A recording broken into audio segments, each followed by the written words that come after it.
Hello friends, welcome to Daily Flow Yoga and Meditation. My name is James.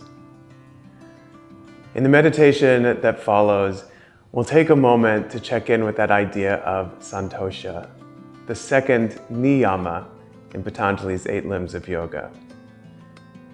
So how do you find contentment, full acceptance of exactly where you are, when you are, without concern for other ambitions or goals that you might have? That includes as a meditator, by the way. If you enjoy these videos, please take a moment to hit like and subscribe and maybe share with a friend, or even better, comment below. I'd love to hear from you.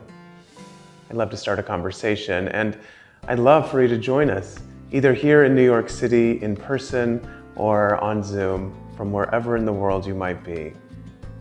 Visit dailyflow.yoga for more information. Make yourself comfortable. Comfortable can look any way you need for it to look, of course. You could be lying down, sitting on a block or a bolster or the floor.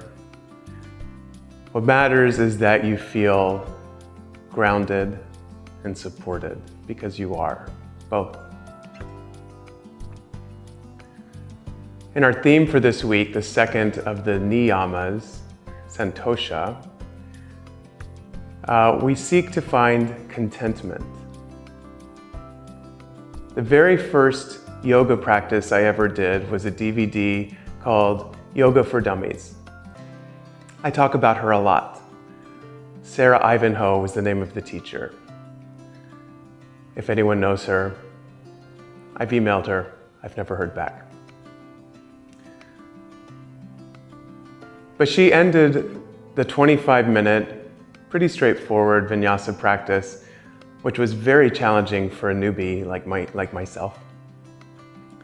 She ended it by saying, "Self-acceptance, in my opinion, is the highest practice of yoga."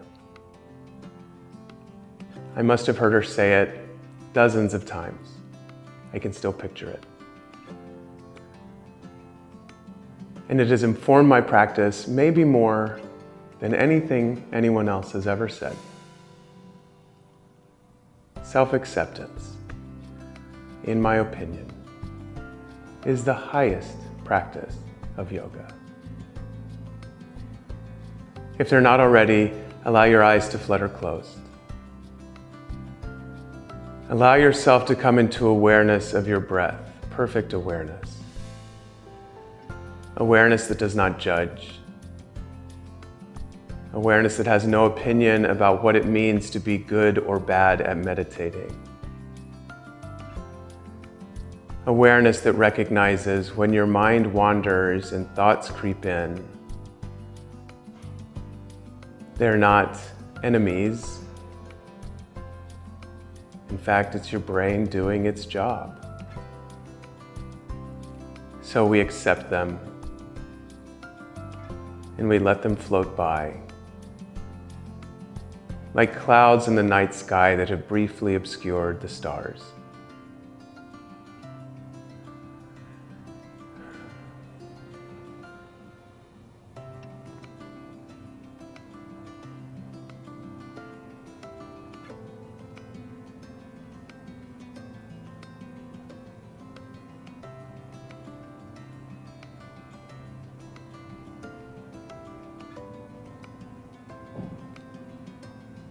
As you observe your breath, notice that in the act of observing it, it will change a little bit.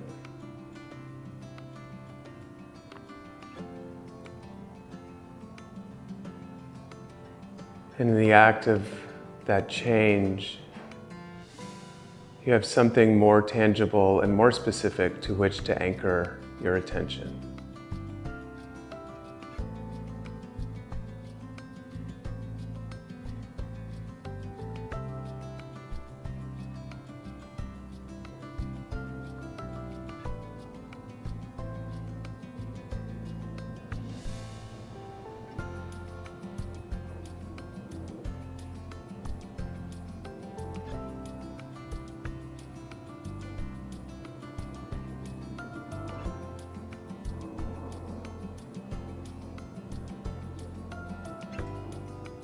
In a few weeks, we'll eventually arrive at the third of the yamas, the third of the 8 limbs, which is asana. Those of us in the West or in more contemporary yoga traditions think of asana as a physical practice, and it is, that counts. But Patanjali really just says strong, steady seat.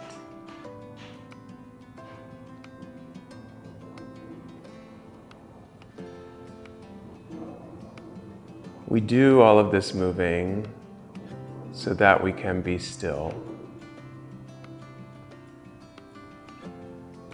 But in that stillness from time to time is discomfort.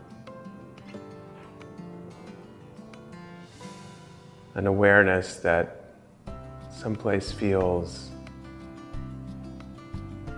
off or tight. Instead of immediately shifting out of that feeling, instead of trying to fix it, what if you use it as an opportunity to practice santosha, contentment, acceptance.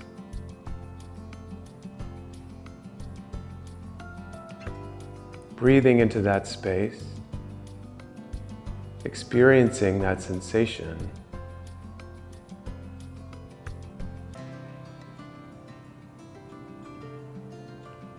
I will never encourage you to be in pain.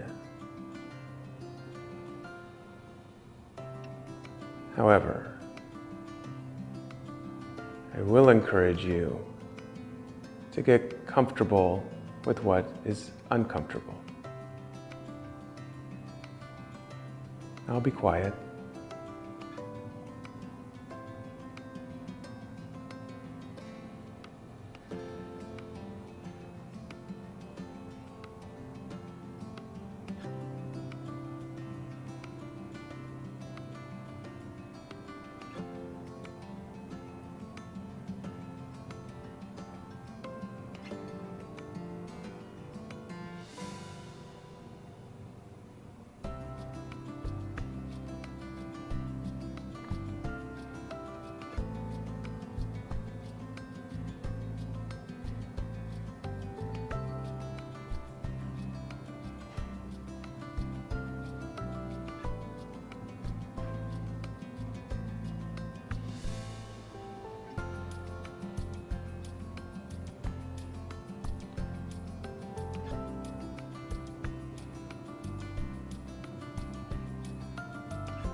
Our egos, our minds,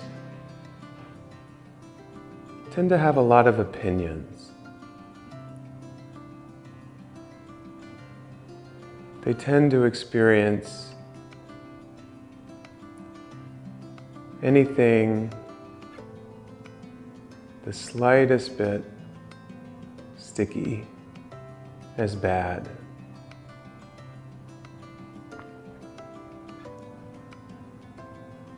They tend to judge anything less than perfect as terrible.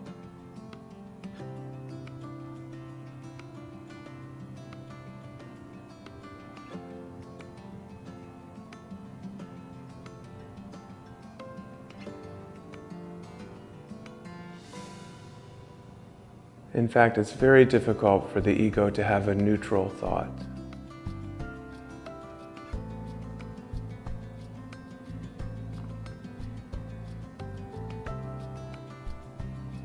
It wants to think in binaries.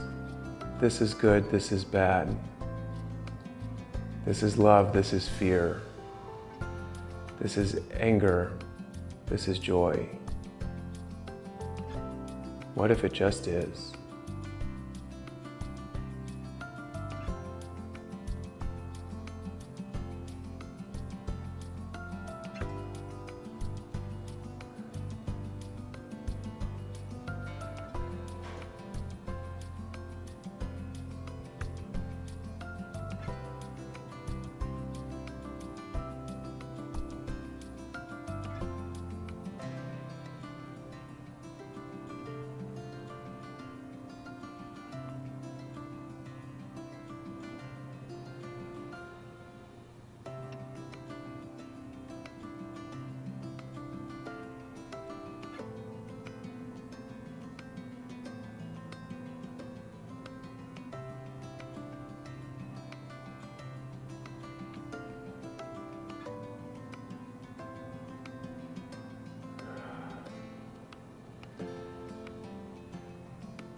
If you trailed off, come back to the breath.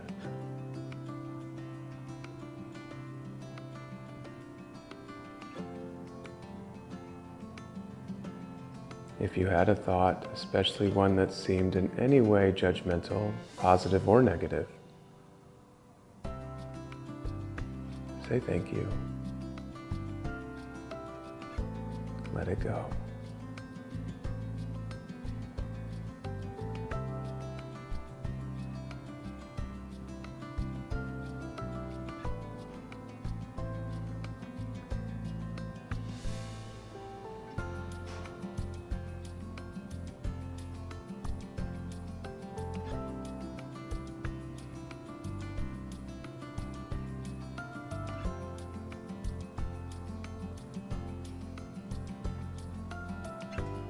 I've heard in several interviews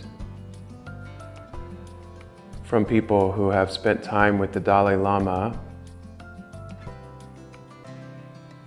that when he hears sad news,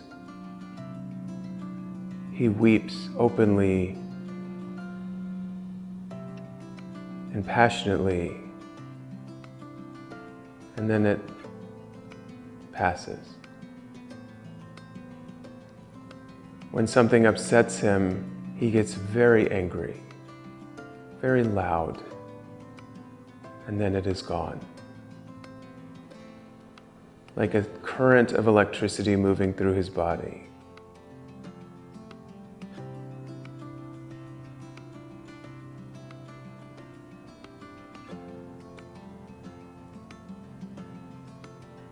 That is a state of santosha.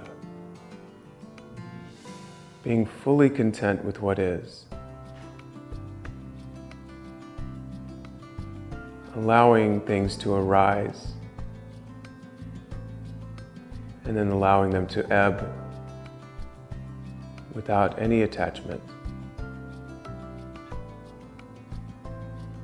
without continuing to repeat over and over again a monologue about the thing that was upsetting or sad.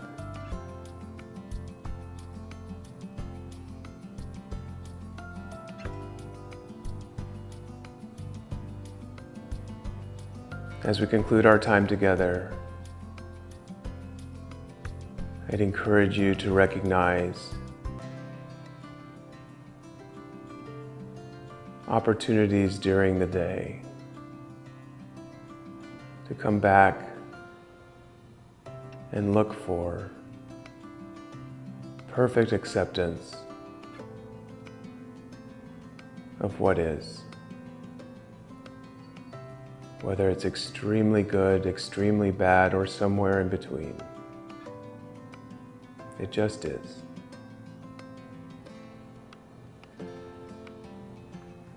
Allowing your eyes to flutter open, taking in the space around you,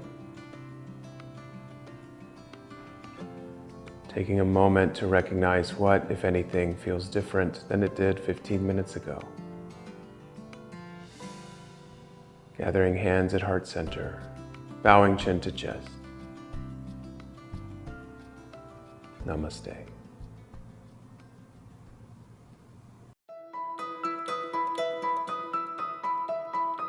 If you enjoyed this, please be sure to like, share, and follow dailyflow.yoga.